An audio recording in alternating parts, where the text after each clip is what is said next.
थोड़ा सा हिल डोल रहे थे। हमने कही चंचलता क्यों, कमी आ गई? आपके पास 10 रुपया है और किसी को 5 रुपया दान दे दिया तो कमेगा ना। तब तो मुझे समझ में आया ये कमी क्यों आ गई। उसके अंदर की बात मैं जान गया, बोल दिया तो कमी क्यों आ गई। जब उधर से 2 साल के बाद जब मैं बिहार आया और परम पूज्य पाद संत बाबा शाही स्वामी जी महाराज को अपनी अनुभूति सुनाई, उन्होंने कहा क्यों बोलती हो, बोलना नहीं। हमने कहा हुजूर जो भी आता है मेरे सामने में मैं जान जाता हूं, पहले बोल देता हूं, किस लिए आए हो। कहा नहीं बोलना। हमने कहा हुजूर कैसे नहीं बोले। कहा देखे छे हमें बोले छी अनमठाई दे छी, ऐसे बोले, इसी लफ्ज में बोले। तो हमने सोचा अरे राम, बाबा भी जानते हैं इसका मतलब। मैं बोलता हूं अनमठा देता हूं, मैं जान करके भी अनजान बन जाता हूं, मतलब वाक सिद्धि हो गई आपकी। अब जो बोलिएगा वो हो जाएगा, आशीर्वाद दे दीजिएगा तो आशीर्वाद हो जाएगा, और साप दे दीजिएगा तो साप भी हो जाएगा। तो साधक संभाल नहीं पाते हैं शुरू में, इतनी शक्ति आ जाती है अपने अंदर, इतनी ताकत आ जाती है, लेकिन आनंद बहुत है। नए नए में शक्ति आई तो संभाल नहीं पाए, और पुराने हुए तो हो नहीं रहा है, यही होता है ना। लगन और बाकी तो सुख संसार में नहीं है। अगर सुख भी है तो राई के समान सुख है और पर्वत के समान दुख है ना। सुख कितना है, राई के समान। क्या सुख मिला अगर आपसे पूछा जाए, आपकी 70-75 की उम्र है, आपसे पूछा जाए बेटा में कितना सुख मिला, बेटी में कितना सुख मिला, पत्नी से कितना सुख मिला, रिश्ते नाते सगे संबंधी आस पड़ोस कितना सुख मिला, कहिएगा कुछ नहीं मिला। क्या मिला, तो ईर्ष्या मिली, द्वेष मिला, घृणा मिली, लूट खसोट चोरी बेईमानी, यही सब मिला, यही सब पदार्थ मिला, कुछ नहीं मिला। लेकिन ध्यान में अगर थोड़ी सी भी दृष्टि टिक जाए, थोड़ा बढ़िया से जप बन जाए, मानस ध्यान बढ़िया से हो जाए, तो कहिएगा यही सुख है। और ये सुख स्थिर रहे, बरकरार रहे, इसी के लिए साधना की जरूरत है, इसलिए भक्ति की जरूरत है। इसलिए कहा भक्ति, आपके जीवन में भक्ति नहीं है, लाख उपाय कीजिए सुख का, सुख मिलने को नहीं है। अच्छा आदमी शराबी क्यों होता है, शराबी वो सुख पाना चाहता है। शराब जो कोई पीता है, आप पूछिएगा, वो सुख पाना चाहता है। बेटे से भी सुख नहीं मिला, बेटी से भी सुख नहीं मिला, पत्नी से भी बरकरार सुख नहीं मिला, तो शराब में सोचता है कि सुख मिले, कम से कम 5-7 घंटे तक टेंशन से मुक्त तो हो जाऊं।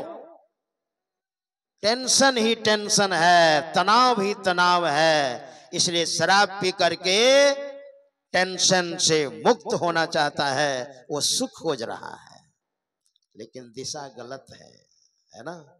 उधर चला गया और दुख का साम्राज्य है वहां पर। जब नशा टूटता है ना, पूछिएगा उस व्यक्ति से क्या समाचार है, कहेगा हम तो बेमौत मारे गए। जब तक शराब का नशा में था, देखिएगा क्या बोलता है वो, लगेगा शहंशाह है, बादशाह है, ऐसे। उधर से राजा की सवारी आ रही थी, तो एक शराबी इधर से जा रहा था, क्या कहा, ए राजा साहब, हाँ बोलो, हाथी का कितना दाम है, खरीद लूंगा, बताओ। कहा ठीक है कल घर पर आता हूं। और जब कल हुआ ना तो राजा आ गए, 4 लाख रुपये दाम रखा हूं, लोगे? तो आदमी कहता है राजा साहब मैं कहां से खरीदूंगा, प्रत्येक दिन काम करता हूं और जो मिलता है उसी से घर चलाता हूं, पैसे कहां महाराज हाथी खरीदूंगा। अरे कल तो तुम कह रहे थे हाथी खरीद लूंगा। कहा बोलने वाला चला गया 5-7 घंटे में, वो है ही नहीं। इसलिए जो शराब पीते हैं ना, केवल एक्सीलेटर होता है, ब्रेक होता ही नहीं है। और ब्रेक नहीं हो, केवल एक्सीलेटर हो तो एक्सीडेंट होगा ना। मोड़ के पास तो ब्रेक मारना पड़ता है मोड़ने के लिए, और ब्रेक नहीं मारिएगा तो सीधे खाई में। वही बात है, शराब पीता है आदमी सुख खोजने के लिए, पाने के लिए, लेकिन होता नहीं है। शराब में तो बर्बाद हो जाता है आदमी। कोई इतिहास गवाही नहीं है कि शराब पी करके कोई बड़ा आदमी बना है। तो सुख आप खोज रहे हैं, सुख कहां मिलेगा? तो वही हम उत्तरकाशी में जब रहते थे तो हम लोगों को जो देखते थे महात्मा लोग ना, तो हम लोगों से पूछते थे आप किस अखाड़े के हो महाराज? तो हमने कहा अखाड़ा, हम लोग अखाड़ा नहीं बोलते हैं, हम लोग क्या बोलते हैं? संप्रदाय। और सब में अखाड़ा बोला जाता है। भगवान शंकराचार्य ने अखाड़ा का ही निर्माण किया है। अग्नि अखाड़ा, वायु अखाड़ा, निरंजनी अखाड़ा। और हमारे यहां अगर अखाड़ा कहा जाए तो तो क्या कहते हैं? अगर अखाड़ा कहा जाए यहां पर तो बोलेंगे ओ जहां पहलवान लड़ते हैं ना, उस अखाड़े की बात करते हैं आप। हमारे यहाँ संप्रदाय कहा जाता है, हमारे यहाँ संत मत कहा जाता है। तो मैंने कहा हमारे यहाँ अखाड़ा नहीं कहा जाता है, हमारे यहाँ संत मत कहा जाता है, हम संत मत के साधु हैं। तो एक महात्मा कह रहे थे ओ कोई नया संप्रदाय निकला है लगता है। तो मैंने कहा महाराज आप समझे नहीं, मैं आपको समझा दूं कि संत मत का मतलब क्या होता है। तो मैंने उनसे कहा भगवान शंकर नए हैं क्या? भगवान शंकर इतने पुराने हैं, परम प्राचीन हैं, परम सनातन हैं। और भगवान शंकर ने रामायण की रचना करके और समय पाकर माता पार्वती को सुना दिया। रचि महेश निज मानस राखा, पाय सुसमौ शिवासन भाखा। रामायण की रचना कर माता पार्वती को समय पाकर सुना दिया। और भगवान शंकर स्वयं कह रहे हैं यहाँ न पक्ष पात कछु राखो, वेद पुराण संत मत भाखो। यहाँ पक्षपात की बात नहीं है। वेद पुराण संत मत, संत मत जो है वेद पुराण शास्त्र से सम्मत है। तो कहते हैं महाराज समझ गए समझ गए। संत मत देखिए भोले बाबा संत मत की बात कर रहे हैं। हमारे गुरुदेव ने भी कहा है जिनका विग्रह स्वरूप सुशोभित है। हमारे गुरुदेव कहते हैं जिस समय गुफा में साधना कर रहे थे